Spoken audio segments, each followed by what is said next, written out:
अभी तक तो मैं सुनता था और देखता था कि एक दिन में कई कार्यक्रम होने से लोगों को कई तरह की ड्रेस पहनना पड़ती है, लेकिन आज भगवान महावीर स्वामी के जन्म कलश महोत्सव पर वह काम यहां पर भी हो रहा है। क्यों हो रहा है? पहले धोती पहन के अभिषेक किया, फिर अपने रंग बिरंगे कपड़े में आ गए, फिर आहार के लिए फिर धोती पहनोगे, दोपहर के कार्यक्रम में फिर रंग बिरंगे कपड़ों में आ जाओगे, और संध्या काल में भगवान की आरती होगी तो उस समय भी उत्साह से आरती करने आ जाओगे।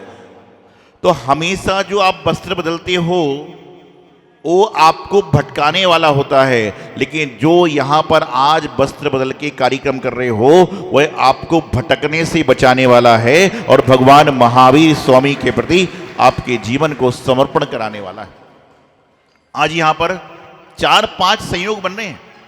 पहले आपने भगवान महावीर स्वामी जी का अभिषेक किया 1 नंबर, फिर आपने उनकी पूजा की गुणानुवाद किया 2 नंबर, अभी आप यहां पर भगवान जी को रथ पर विराजमान कराकर निकलोगे 3 नंबर, फिर साधु महाराज के दीक्षा दिवस आरती आदि होगी तो 4 और 5 नंबर। एक दिन में 5-5 कार्यक्रम, एक दिन में 5-5 कार्यक्रम, 2 in 1 नहीं, 3 in 1 नहीं, 4 in 1 बल्कि 5 in 1। एक दिन में 5 काम, और संयोग से आप दुकान बंद है तो छुट्टी वैसे ही है। ये तो समस्या होती है ना, दुकान बंद करना पड़ेगा, व्यापारी आ जाएगा, ये हो जाएगा। आज भगवान महावीर स्वामी का जन्म कलश महोत्सव है और चूंकि मंदिर जी की व्यवस्था है इसलिए यहां पर रथ यात्रा होगी।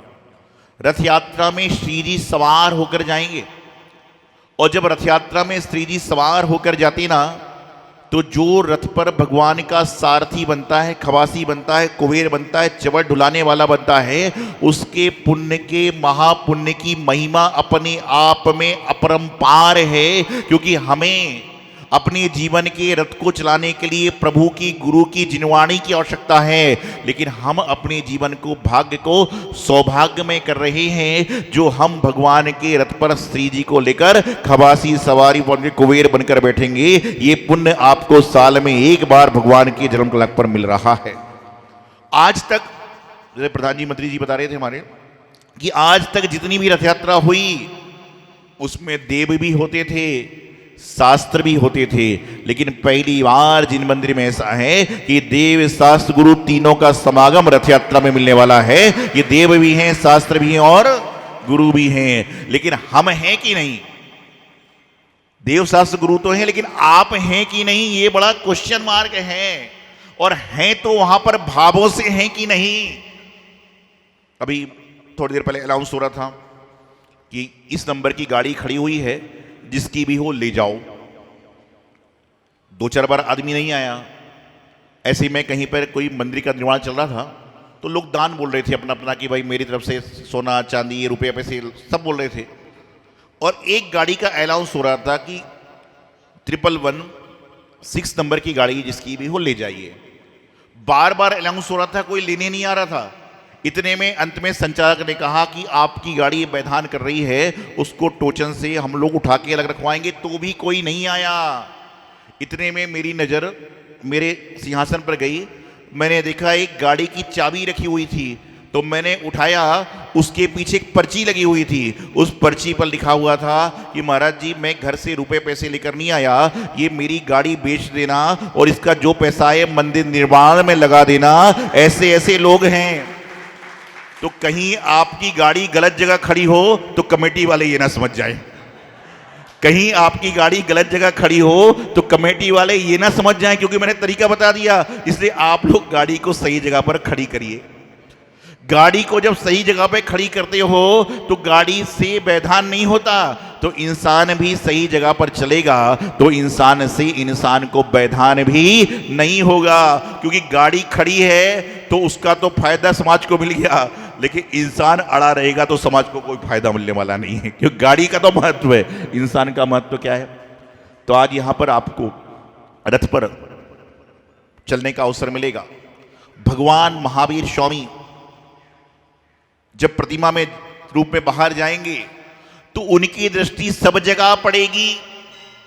और जिसके घर के सामने से भगवान रथ पर सवार होकर जा रहे हैं, उसके पुण्य का, सौभाग्य का वर्णन बहुत बड़ा है कि भगवान आपके घर पर दृष्टि डाल रहे हैं कि मेरा भक्त सुखी है ना, मेरे भक्त को कोई रोग तो नहीं है, मेरे भक्त को कोई समस्या तो नहीं है। लेकिन भक्त क्या कर रहा है? भक्त क्या कर रहा है? वो तो बस देखा देखी लगा हुआ है। हाँ, आपके यहां पर क्या क्या किया था? आरती कर ली थी, रंगोली डाली थी, पति अरे तुम भी डालो। अरे अपने मन से भी तो कुछ करो। और कई तो ऐसे सिर फिरे हैं कि पहले वाले घर का पाटा, पहले वाले घर की आरती, पहले वाले घर का दीपक, उसको लेके चलो जाएंगे, हे भगवान जय जय नाथ परम, मतलब चालू हो जाएगा। क्या मिलेगा? जब आपके घर का कुछ भी नहीं है तो आपको मिलेगा क्या? देखा देखी भक्ति करने वालों को कुछ नहीं मिलता।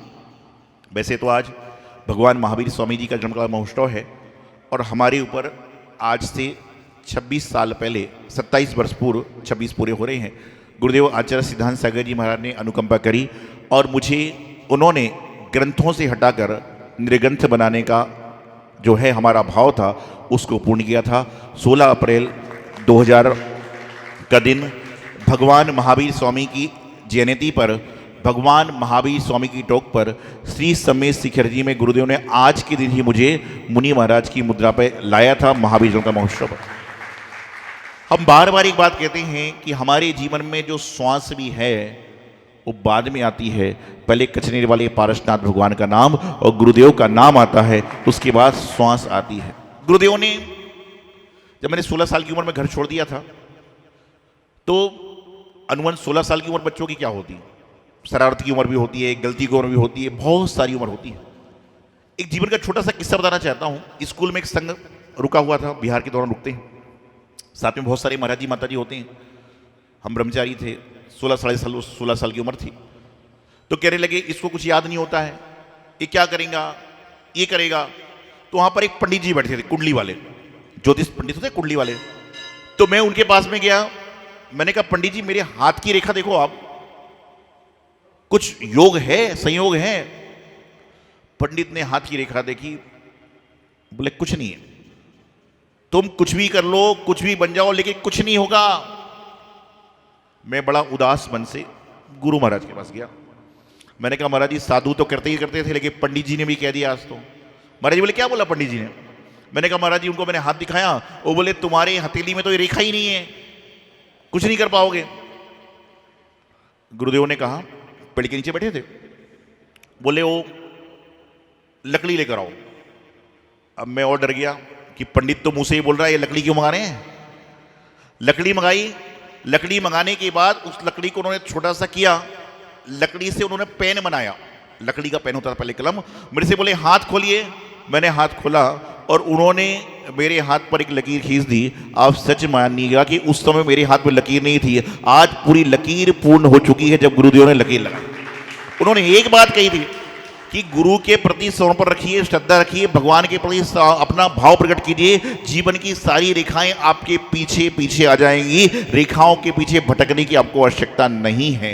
तो आज गुरु उपकार दिवस भी है कि उन्होंने मुझ पर उपकार किया, उन्होंने मुझे ज्ञान दिया, तो ये ज्ञान में आप तक परोसने का प्रयास कर रहा हूं। और मेरे साधु काल के 26 साल के 27 साल के जीवन में जितने भी भक्त लोग प्रत्यक्ष अप्रत्यक्ष रूप से सहयोगी हैं, वह सभी भी साधुवाद के पात्र हैं, क्योंकि कहीं ना कहीं आपके सहयोग से भी हम अपनी चर्या को निर्वाह कर पा रहे हैं। वैसे मुझे किसी की आवश्यकता नहीं है, जब हमने माता पिता को छोड़ दिया, परिवार को छोड़ दिया, तो आपसे क्या वास्ता है। लेकिन फिर भी कहते हैं ना कि बीच में नदी का पानी बह रहा है, वह कब तक बह रहा है? जब तक दो किनारे हैं। तो उसी प्रकार से साधु और श्रवण ये दो किनारे हैं। जब तक दो किनारे सही हैं, जब तक बीच में धर्म की गंगा बह रही है, और एक किनारा निकल जाएगा तो धर्म का पानी कहीं बाढ़ के रूप में ना बह जाए। तो आज गुरुदेव ने मुझे 16 अप्रैल 2000 के दिन भगवान महावीर स्वामी की टोक पर श्री समेत शिखर जी में भगवान महावीर स्वामी के जन्म कलश महोत्सव पर ब्रह्मचारी से मुनि दीक्षा दी थी। और तब से लेकर आज तक उनके आशीर्वाद से, उनके आदेश से आप तक मैं जो अपनी क्षमता है उससे धर्म कराने का प्रयास करता हूं।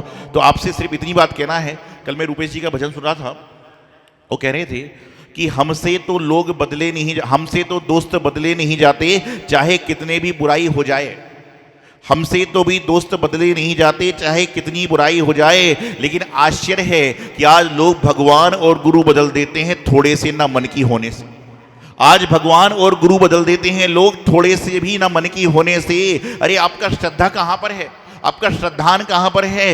यदि जैन मंदिर में काम नहीं हो रहा तो आप दूसरे मंदिर भाग जाते हो, दिगंबर संत के पास काम नहीं हो कहीं, अरे मत जाइए। ये आपकी जो श्रद्धा है एक जगह अमिट रखिए, आपके जीवन में ऐसा ऐसा होगा जो कभी आप सोच नहीं सकते। तो आज भगवान महावीर स्वामी के जन्म कलंक पे हम सभी लोग यहाँ पर भव्य शोभा यात्रा रथ यात्रा में निकलेंगे। और सभी लोग से एक बात कहना चाहता हूँ, आज भगवान महावीर स्वामी का नारा कौन सा है? जियो और जीने दो। वही महिला लगाना, वही पुरुष लगाना। जिस महिला के होठों पे लिपस्टिक ना हो, हाथ में नेल पॉलिश ना हो, उसको ही जियो और जीने दो का नारा लगाने का अधिकार है। नहीं तो बिल्कुल गलत है, क्राइम है। वो क्राइम कर रही है महिला जो लिपस्टिक नेल पॉलिश लगा के नारा लगा रही है, सबसे बड़ा क्राइम है। चाहे वो पतंजलि वाली हो, चाहे गीतांजलि वाली हो।